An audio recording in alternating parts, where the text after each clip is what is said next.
After 40 years of wandering in the wilderness, the people of Israel are finally ready to enter into the Promised Land. Moses is dead, but he's not forgotten. His name is mentioned over 50 times in the book of Joshua alone.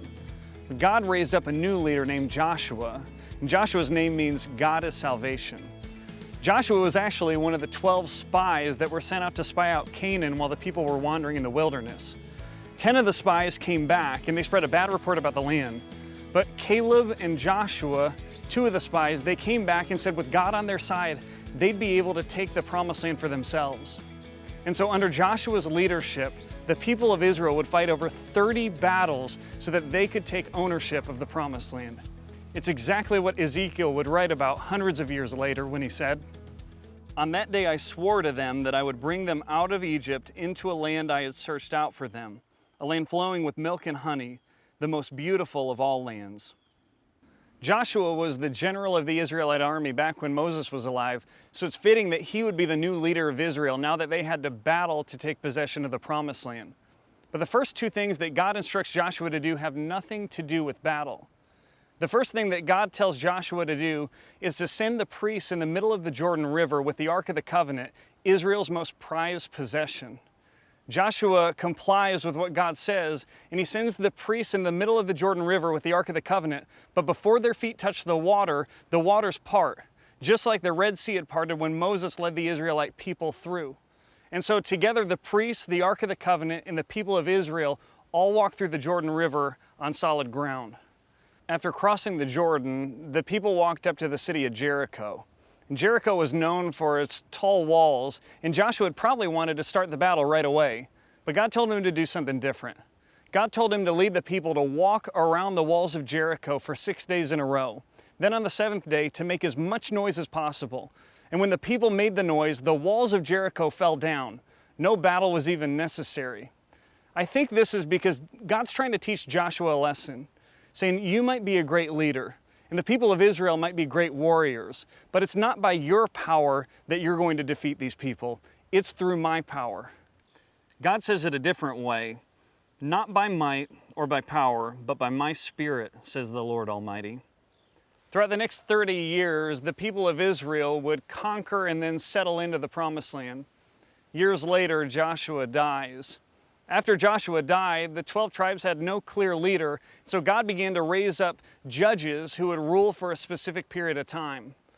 When you think about a judge, don't think about a judge like today in a court of law, but instead think about people that God would raise up for a specific purpose who would deliver his people in miraculous ways.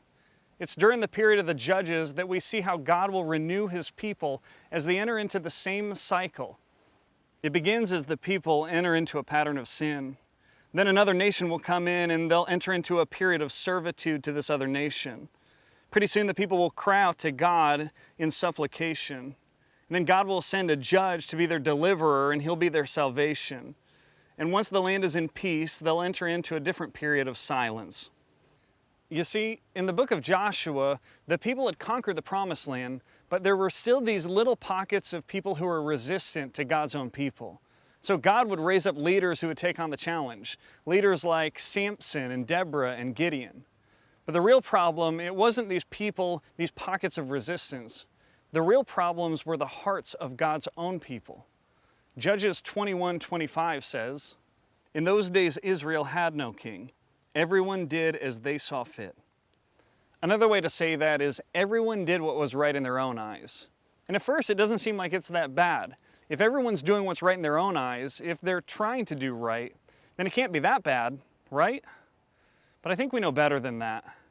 I think about my opinion on what's right and wrong typically comes down to my emotions and my situation at the time. I'll think things like, I know I shouldn't do that, but God understands my heart. My situation is different. It'll only be this once. Or I'll think things like, I know this is wrong, but deep down it feels so right. I think what we know is that people just doing whatever they want to do, it rarely leads to a better world. Instead, it leads to broken dreams, broken relationships, and sometimes even a broken nation. In Israel, when the people were just doing what was right in their own eyes, it continued to lead them into cycles of darkness and brokenness and sin. And it's during this period that there were two notable exceptions, Ruth and Samuel. We'll talk about Samuel a little bit later, but I want to tell you about Ruth. Ruth was a foreign girl, a Moabite who married into an Israelite family. And all of a sudden, her husband, her father-in-law, and her brother-in-law all died at the same time, and it left three widows behind. Well, Ruth decides to follow her mother-in-law Naomi back to Israel. And there they try to scrap together a living by making a living on the fields of whatever's left over of the fields of a man named Boaz.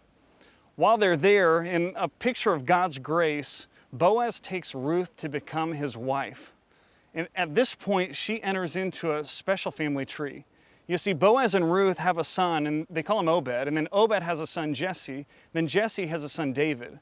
And David is one of the greatest kings in the history of Israel. But even more than that, it's out of this family tree that Jesus will come over 1,000 years later. It's so interesting that the story of Ruth takes place during the time of the Judges, where everyone's doing what's right in their own eyes. It could have been easy for Ruth to just do whatever was easier for her and leave her mother-in-law Naomi to fend for herself. But instead, Ruth is faithful to Naomi in the same way that God is faithful to us. It would have been so easy for Ruth to follow along with the crowd and just do whatever was easier. But instead, she was the exception. And because of that, her family is remembered to this day. So I want you to think about that and talk about it in your group. What makes it so attractive to follow the crowd?